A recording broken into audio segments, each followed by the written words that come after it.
Bharuch civil હોસ્પિટલના કમ્પાઉન્ડમાંથી પસાર થતી ગટરમાંથી સારવાર હેઠળ રહેલા યુવાનને લાશ મળી આવતા ચકચાર મચી જવા પામી છે।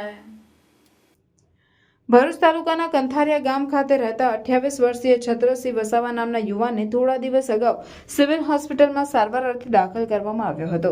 યુવાનની સારવાર સિવિલ હોસ્પિટલના ચોથા માળે ચાલી રહી હતી ત્યારે અચાનક જ યુવાનનો મૃતદેહ સિવિલ હોસ્પિટલના કમ્પાઉન્ડમાંથી પસાર થતી ગટર લાઇનમાંથી મળી આવ્યો હતો। આ અંગેની જાણ હોસ્પિટલના પ્રશાસનને થતાં તેઓએ તરત જ પોલીસને જાણ કરી પોલીસે ઘટના સ્થળે આવી યુવાનના મૃતદેહને પોસ્ટમોર્ટમ અર્થે ખસેડ્યો। આ અંગે મળતી વિગત અનુસાર યુવાનને બીમારી દરમિયાન માનસિક સંતુલન ગુમાવ્યું હતું ત્યારે ગટરમાં પડી જવાથી તેનું મોત નીપજ્યું હોવાનું પ્રાથમિક અનુમાન લગાવવામાં આવી રહ્યું છે।